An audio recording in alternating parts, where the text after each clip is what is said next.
Sahabat PGP, semangat pagi, salam sejahtera untuk kita semua, salam bahagia, salam guru penggerak.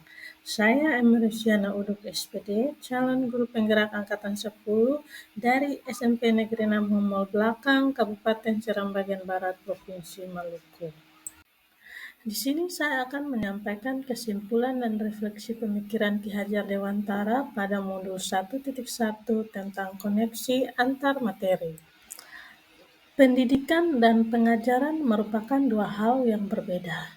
Pengajaran adalah bagian dari pendidikan.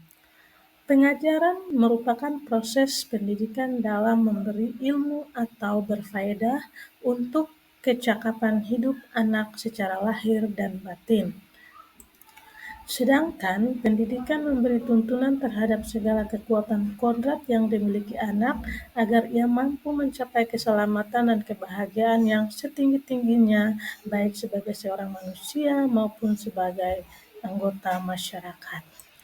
Dengan demikian, pendidikan memberi ruang untuk bertumbuh secara utuh agar mampu memuliakan dirinya dan orang lain serta menjadi mandiri.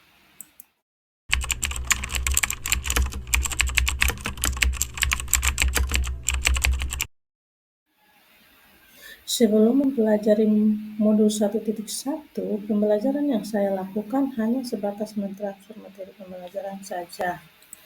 Biasanya, saya hanya melihat nilai murid dari segi aspek kognitif saja, misalnya saat mereka selesai mengerjakan soal evaluasi yang saya berikan. Sehingga saya menganggap ketuntasan materi lebih penting daripada memahami karakteristik murid. Saya beranggapan bahwa murid hanya sebagai objek pembelajaran dan kegiatan pembelajaran berpusat pada guru. Sebelumnya, saya kurang memperhatikan apakah murid sudah memahami pembelajaran yang saya berikan atau belum, karena saya hanya fokus pada ketercapaian materi. Bagi saya, pembelajaran dikatakan tuntas jika seluruh siswa mencapai nilai KKM. Tak jarang saya meminta siswa untuk menghafal materi yang saya ajarkan tanpa memikirkan bagaimana materi tersebut dapat dipahami oleh murid. Akibatnya, terkadang saya sering mengeluh jika banyak murid yang tidak tuntas setelah melakukan evaluasi.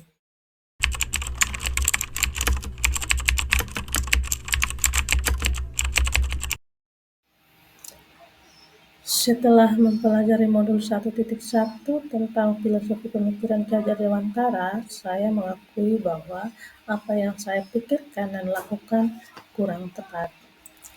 Seharusnya saya melakukan proses pembelajaran secara menyeluruh, tidak hanya pada ranah kognitif saja, melainkan juga pada ranah afektif, psikomotor, spiritual, sosial, dan budaya.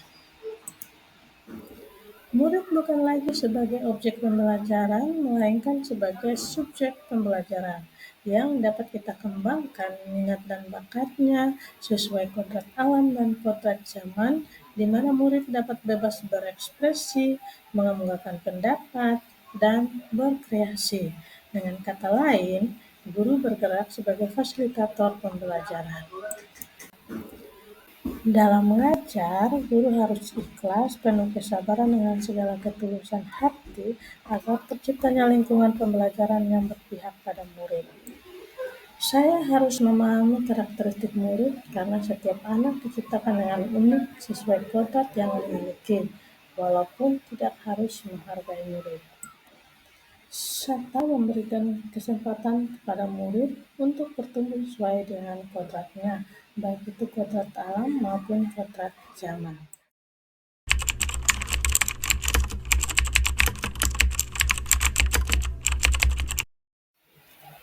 Hal yang dapat saya terapkan segera di dalam kelas adalah merancang dan melaksanakan kegiatan pembelajaran yang menyenangkan dengan melibatkan murid sehingga pembelajaran tidak lagi menjadi teacher center. Menerapkan pembelajaran abad ke-21 di mana murid berpikir kritis, kreatif, komunikatif, dan kolaboratif.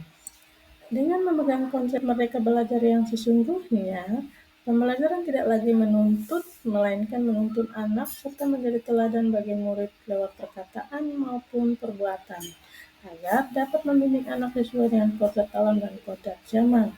Dengan demikian, akan terjalin komunikasi yang baik dengan murid untuk memahami karakter dan latar belakang murid yang berbeda. Demikian kesimpulan dan refleksi pemikiran Ki Hajar Dewantara yang dapat saya sampaikan. Terima kasih. Salam guru penggerak, tergerak, bergerak, dan menggerakkan.